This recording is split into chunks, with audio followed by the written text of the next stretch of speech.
नारद जी ऐसे श्रोता बन गए कि उन्होंने जनमानस को कथा सुनाने का बीड़ा उठा लिया और जन जन तक कथा सुनाते सुनाते आज कोई कथा नहीं सुन रहा है तो भी नारद जी ने एक दिन भी नागा नहीं किया,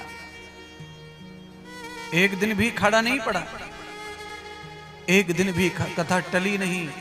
और जो कथा बिना टले चलती है उस कथा को सुनने वाले जरूर आते हैं। आज भगवान नारद जी कथा अकेले अभ्यास कर रहे हैं, कथा का अभ्यास। और जो व्यक्ति अकेले कथा का अभ्यास निरंतर कंटिन्यू रखता है अपने कमरे में, घर में, आश्रम में, वो कथा अच्छी सुनाता है। और जो केवल इतनी ही कथा 7 दिन की कथा व्यासपीठ पर कहते हैं और बाद में कथा से कोई संबंध नहीं है उनका, भजन से कोई संबंध नहीं है उनका, तो फिर व्यासपीठ पर बैठकर उन्हें कथा सुनाने में तकलीफ अवश्य होती है। और जब उन्हें तकलीफ होती है तो उन्हें किताबों का, डायरियों का मदद लेना पड़ता है। इसीलिए आप जो कथा व्यासपीठ पर कहते हैं उस कथा का निरंतर अभ्यास और आसन आपको करते रहना चाहिए। कैसे? आप अकेले हैं तो कथा को दोहराते रहो, कथा का मतलब है उसे आचरण करते रहो, उसका पालन करते रहो। जो नियम व्यासपीठ से आप सबको बताया जाता है वो नियम का पालन स्वयं कथा करने वाला भी करता रहे तो कथा उसकी और ताकतवर और ताकतवर और ताकतवर बनती रहती है। आपने देखा होगा जिनको ज्यादा अभ्यास हो जाता है ना, टेलर वो कपड़े की ओर नहीं देखता, मशीन चलती रहती है और वो इधर उधर बातें करता रहता है और परफेक्ट कपड़ा सिल जाता है।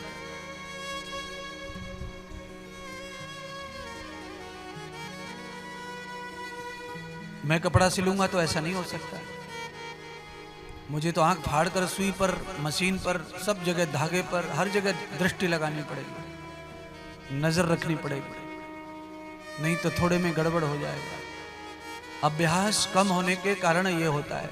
और अभ्यास अच्छा हो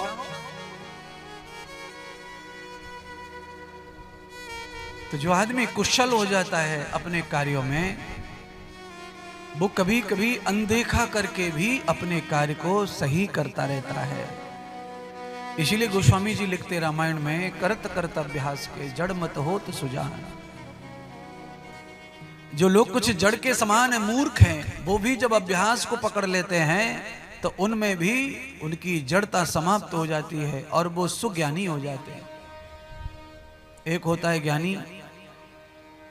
ज्ञानी कौन होता है? जिसको जितना कहा जाए उतना ही ज्ञान देवे, वो ज्ञानी होता है। और एक होता है सुज्ञानी, सुजान, अनलिमिट ज्ञान बांटता रहे,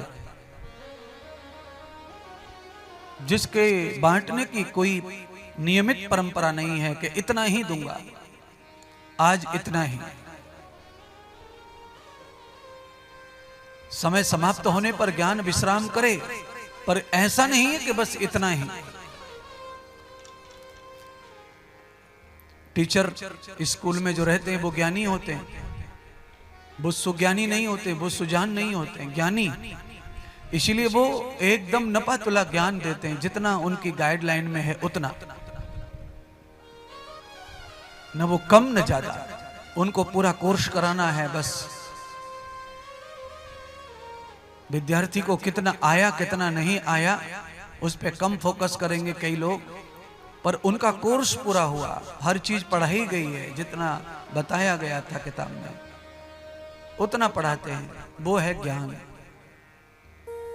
और ज्ञान की परिभाषा यह है कि ज्ञान सूर्य की तरह होता है, सागर की तरह होता है। सूर्य के प्रकाश का आप कोई लिमिट या पावर गिन नहीं सकते। आप सूर्य की क्षमता को आज तक कोई तोल नहीं पाया। आप देखिए इस समय कितने सोलर लाइट लगाई जा रही हैं, कितने सोलर पैनल बिठाए जा रहे हैं। 10 साल पहले भी थे, 5 साल पहले भी थे, 2 साल पहले भी थे, इस महीने भी बिठाए गए होंगे, आज भी बिठाए जाएंगे, कल भी बिठाए जाएंगे। आप जितनी भी प्लेटें नई नई लगाते जा रहे हैं, सूरज उतना ही बिजली बनाता जा रहा है। इसीलिए उसके प्रकाश और ऊर्जा का कोई लिमिट नहीं है, अनलिमिट है। ये ज्ञान का प्रतीक सूर्य को माना गया है।